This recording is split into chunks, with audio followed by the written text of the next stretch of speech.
Me today for our orientation session for work-based learning classes, and particularly this session is for WBL 111 Work Experience 1. And so we're just going to really go through some of the requirements for the course in terms of how you're going to get your grade and just some of the expectations. And so you can feel free if you have any questions to raise your hand as we go along. I think right now there is just one other person here with me, and that's perfectly fine. But what I am going to do is I am going to share my screen, and we're going to go ahead and get started. This session is being recorded, and it will be made available online in Sakai if there are some questions or some things that you want to refer back to. So at this time, you should be able to see my screen. I just made it a little bit larger for you there. So again, this is the orientation for work-based learning. I am Dr. Makara Lewis-Sessoms. I am the instructor of the courses, the work-based learning courses. And you have the pleasure, or I have the pleasure of working with you this semester. Hopefully this is your last or your next to last semester before completing your academic credential, which is absolutely awesome. Congratulations to you. And so we're going to just get right into it. So let's talk a little bit about why you are here. So you're here with me today because of all the reasons that you see on the screen. You are registered for at least WBL course this semester. Hopefully you're registered for 2, which would be WBL 111, Work Experience 1, and WBL 110. Today we're going to talk more about WBL 111, Work Experience 1. You're also here because you want to learn more about the WBL courses.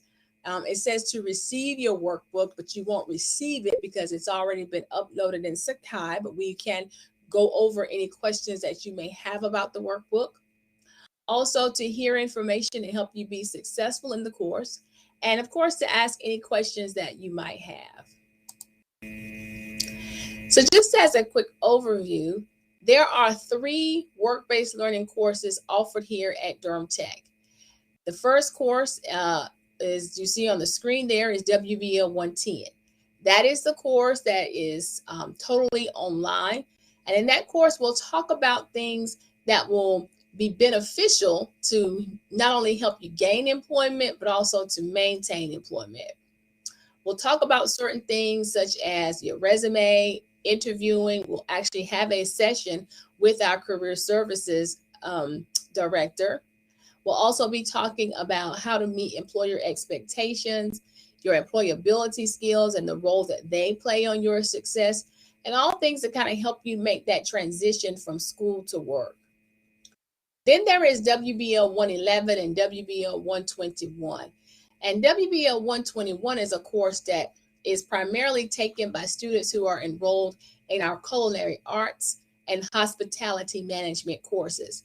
Most individuals are only required to take one experience, and that is through WBL 111. That is when you are collaborating with an employer to gain some work experience in your field that's close to your program of study, or as close as we can possibly have that match. And you're going to take that experience and put it on your resume and say that before you finish your credential here at Durham Tech, you were able to get some work experience to be able to help you take that theory that you learned in the classroom and be able to apply that in the world of work. You're required to complete a minimum of 160 hours of work experience, and we'll talk about what that should look like, how you should track those hours, etc. And also you have to come up with some objectives that you want to achieve while you are engaged in your work experience. Again, 160 hours for students who are enrolled in WBL 111, and 160 hours for students who are engaged or enrolled in WBL 121. Now, if you do more than 160 hours, that's perfectly fine. But to successfully complete this course, I really just want to emphasize that you have to complete a minimum of 160 hours of work experience. And that kind of goes right into our next slide, which is course completion requirements. So in a minute, we'll go over and I'll share with you the workbook that I keep talking about and that you read about in the syllabus. But to successfully complete this course, you want to use that workbook as sort of like your roadmap or your guide, because there is no textbook to this course. So we use that to collect documentation and to track your hours. Again, you have to complete a minimum of 160 hours of work experience. And with this being a 10-week course, that looks like about 16 hours a week. That time for those hours can start counting today. I mentioned objectives. You will have to develop, with the consultation of your employer, 3 measurable learning objectives, or MLOs. Also, to successfully complete the course, there has to be an on-site evaluation that takes place, and that's between myself and the employer.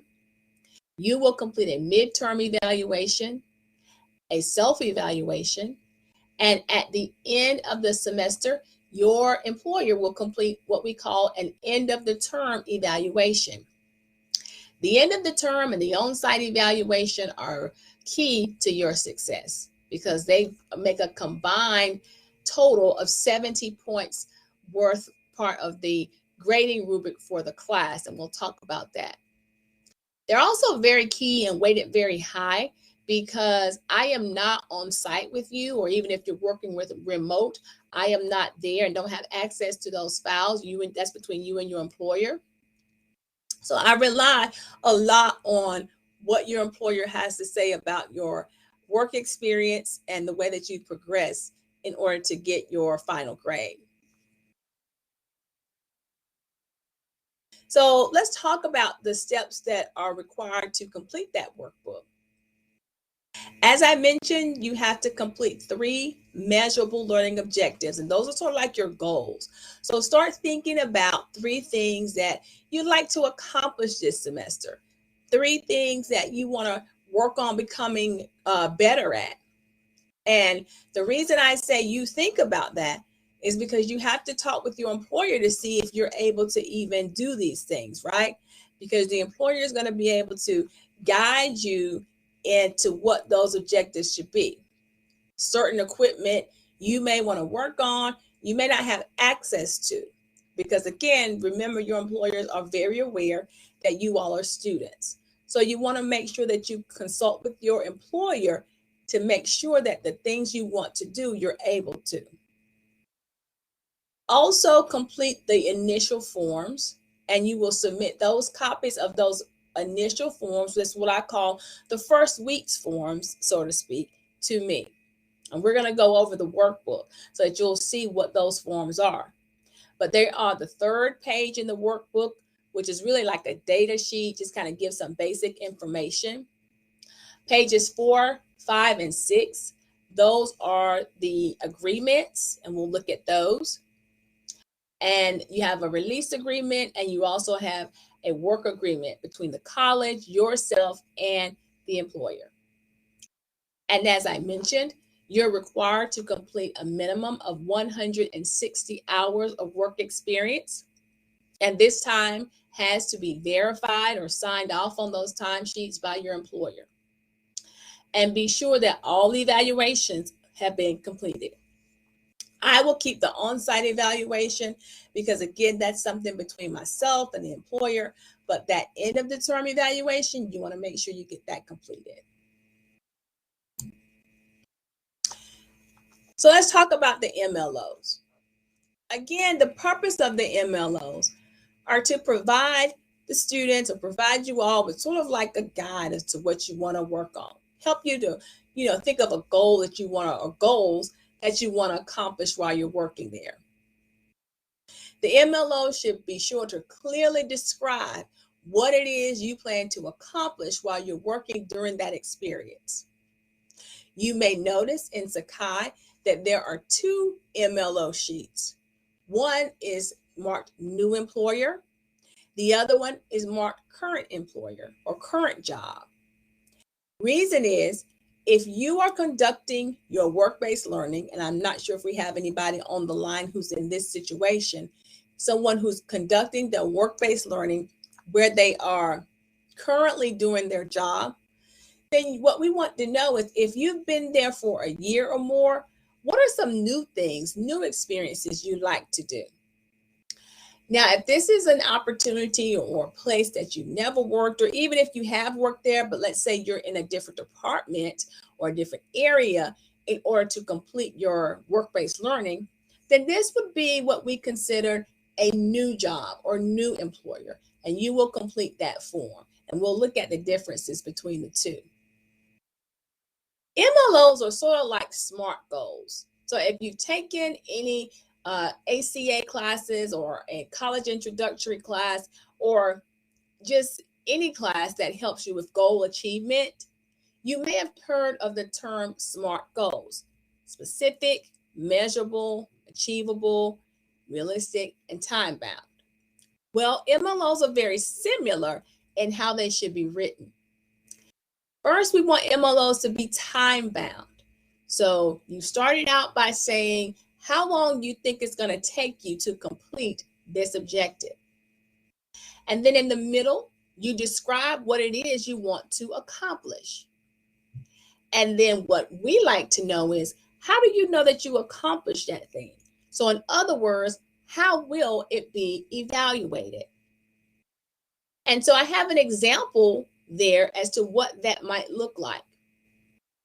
You see the time-bound piece says by the end of the semester. That gives the person who wrote this goal from the first day of class to the end of the semester to complete that objective. Then the middle again tells what they're going to do. And the end, how will they know it that they accomplished that goal? How will it be evaluated?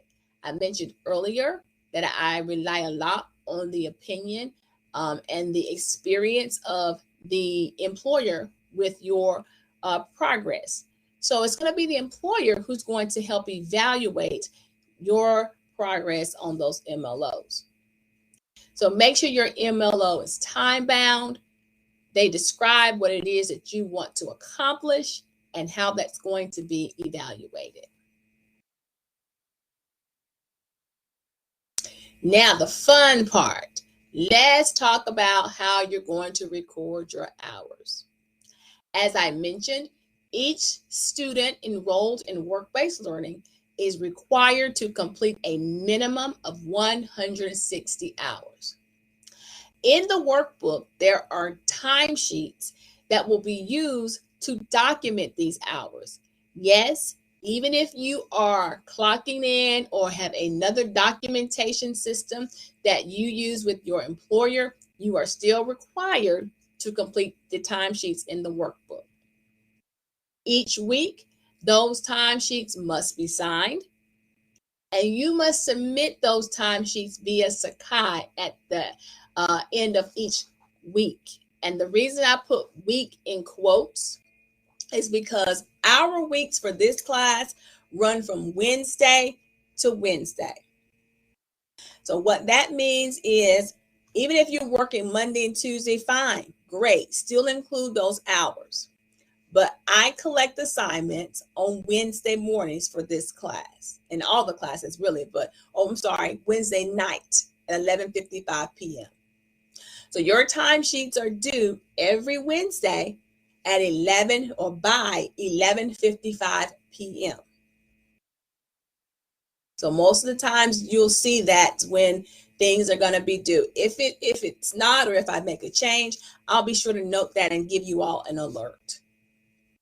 On the timesheets, you have to include at the end of each month a calculation of those total hours worked that month, and also tell me what you did that month. Because remember, I'm not there. So I'm going to rely on the communication between you and your employer to catch me up to speed, because this is my opportunity to learn also. So give me a summary. Doesn't have to be a long, drawn out paragraph. It can be one sentence, what you accomplished that month. And those timesheets, again, should be submitted in Sakai on the dates that were indicated or are indicated on the syllabus. Typically, they're the Wednesday at 11:55 of each week. And you have to make sure that you document the time appropriately under each box under the correct day that you worked. Because what this is, ladies and gentlemen, it is an opportunity for me to take attendance. So you know how with your regular courses, or I shouldn't say regular, but other courses, you may have to sign in or you may have to actually attend. Or with work-based learning, attendance is taken based upon the number of hours that you work. And so on those timesheets, we have to document the exact hour and the exact minutes that you worked. So if you worked for an hour and a half on whatever day you worked on an hour and a half, let's say it was a Sunday, on that particular day, you're going to put 1:30 for 1 hour and 30 minutes. Sounds like a lot, but you'll get the hang of it, trust me. So that went by pretty fast in terms of the PowerPoint presentation. But what I'd like to do now, because I probably have confused you, if not more than what you already, even more, what I think I'd like to do now is actually go to Sakai and share my screen and show you some of the things that I just talked about. So when we look at our course for Sakai, WBL 111, let me log back in. Actually, let me use this and move it here. Okay, I'm going to share my screen again.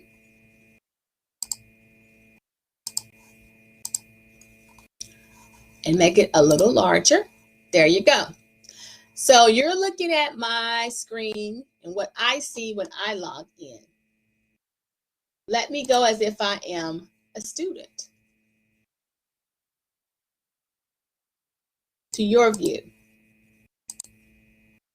This is what you see for 111, all right? So you'll see the home page here, your announcements here, calendar, pretty standard. All of the announcements as they become available will be here. I typically allow the announcements to stay up all semester. I'll probably continue with that for this class. The syllabus is pretty standard. If you click here, you get an expanded view.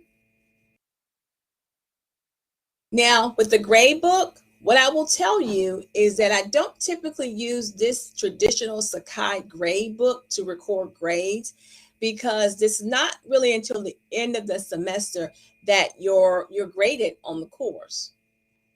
So if you look here and as it says there are no grade book items, that's because there are no grade book items. But this is sort of a standard placeholder just in case I decide to put some things in a grade book. Your assignments will go here. So probably at the end of today or tomorrow at some point, you'll see some tabs where you can upload your assignments. Right now, the only thing that you will be able to see that we have shared is the presentation guidelines for students enrolled in our culinary arts and hospitality programs who are taking work-based learning, because they have an additional requirement for the course. What I think I really wanted to get to, though, is resources. So under resources, you'll see the things that I was just referencing in terms of the workbook and the forms for MLOs. Let me start with the workbook. So this is a workbook that you all, or that we'll be using as sort of our guide for the class. You'll see that first page is just an introduction of the course, how you're going to, that this will be a final grade and the things that it's based on. Let me make this a little larger for you. There are some steps listed here to complete the workbook. So you can look at these and follow each of the steps. As you see, it says you have to be registered for the course as approved by your academic advisor and coordinator, which is myself. Develop 3 or 4. Lean very much towards 3 and not 4, because remember, you only have 10 weeks to complete your MLOs. Number 3 says that your MLOs have to be approved by the instructor, the supervisor, and I don't necessarily have to approve them. You just have to submit those to me.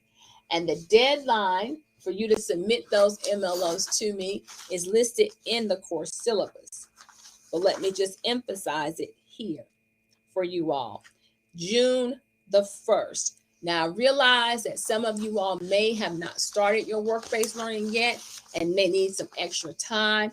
And we're going to find that to be the case with a lot of the documents. And so that's okay, because one of the things I do understand is that for a lot of these, such as like your timesheet, for example, you are very much relying upon your supervisor in order to get these documents signed and verified, right?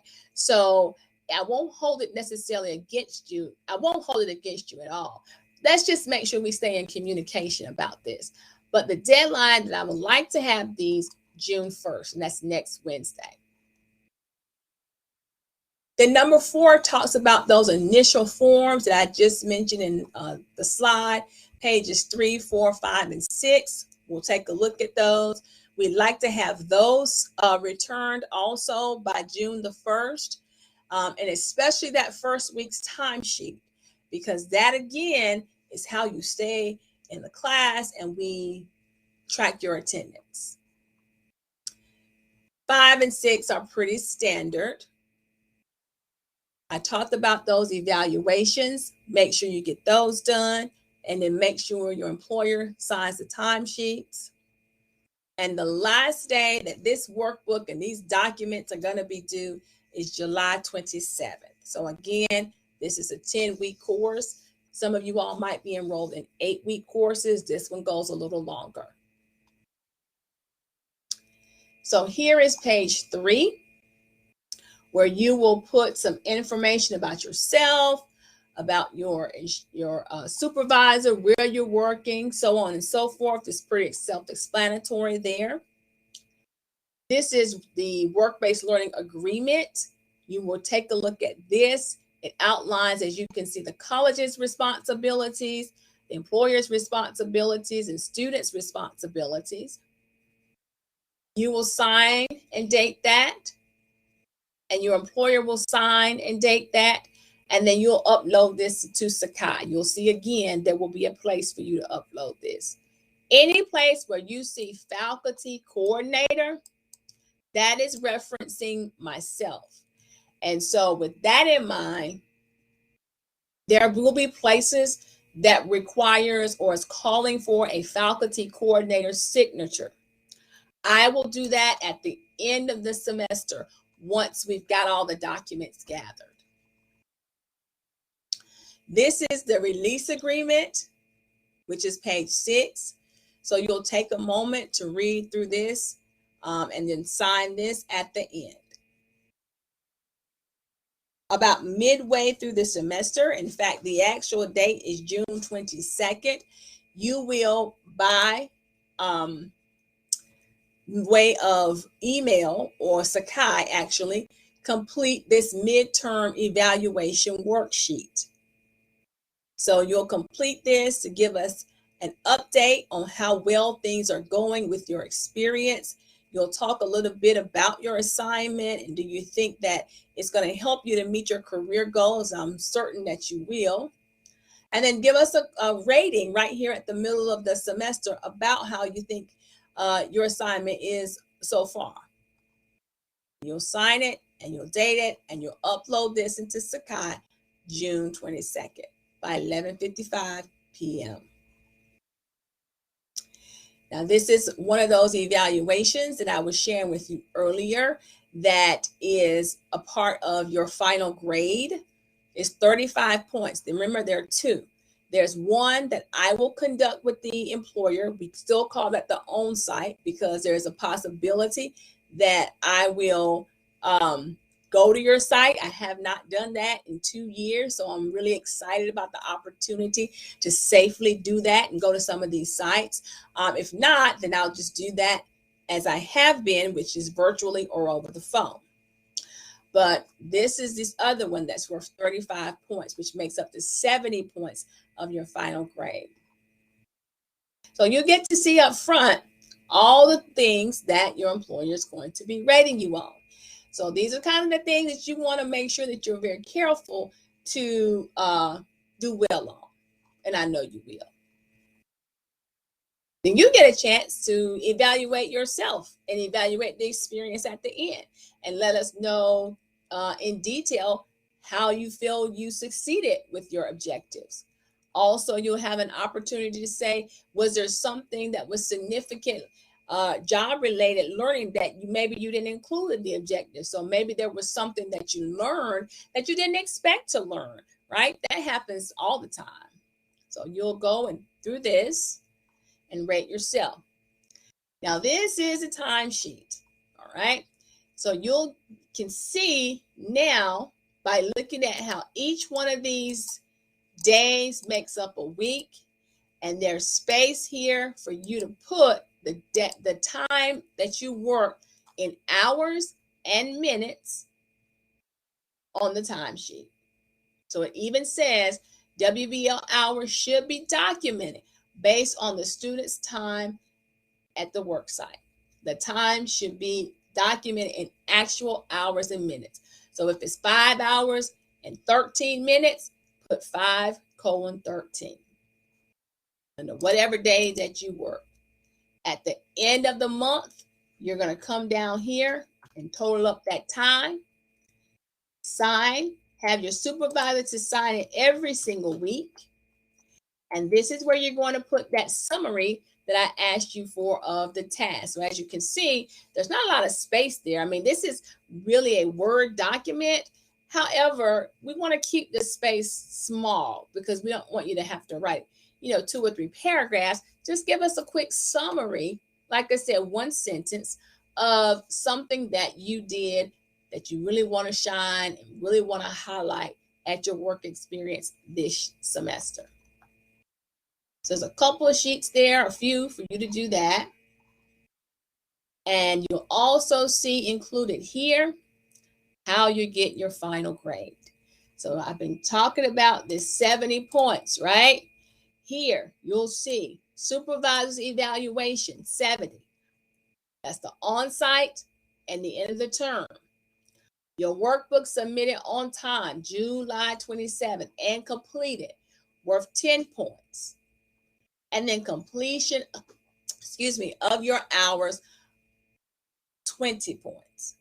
So you can complete less than 160, but it doesn't behoove you and it doesn't really contribute to your success in the course to do so. Because again, we have to make sure that we count for every hour. And this is the way that we track attendance for the class. All right. So that was a probably quick overview for you about the course. And so what I will do now is ask, what questions do you have?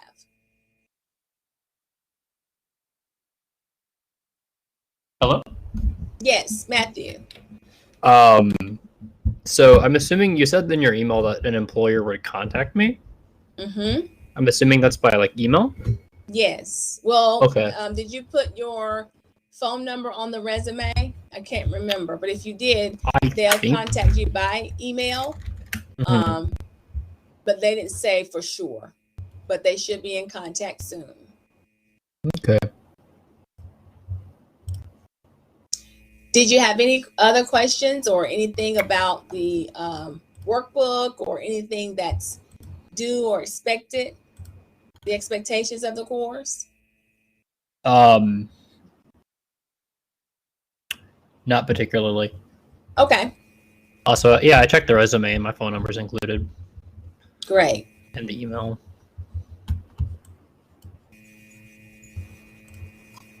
Okay. Well, I will be doing this orientation again tomorrow. You may not need to attend it, Matthew, because you came. But sometimes when you do something once and you do the same thing the next day, you may say something different or the same thing differently. So that may happen, but I doubt it. And I'm going to actually stop the recording. Mm-hmm. So just to continue with our recording, if you have any questions or if anything should come up, if there was something from this particular session that was not clear and you have an opportunity to attend another session, I will be hosting a session on tomorrow evening at 6:30 p.m. Same channel, which would be our Sakai meetings link. And so you can feel free to join that. If you listen today and you say, I don't think I quite understand. Maybe I can get some other thoughts by attending the session or listening to the second session. By all means, do so. I'm going to keep these recordings up and available for you all throughout the semester in case there are questions. But also, I'm here. So if you want to email me or if you have questions about anything, feel free to reach out. And I think most of you all will find that I am pretty responsive for the most part. So, and if I don't know the answer, I will say I don't know, but I'll try my best to connect you with a colleague that does know. So, and there's nothing else for me. So I look forward to working with you all and collaborating with you and your employers this semester. Let's have a great one.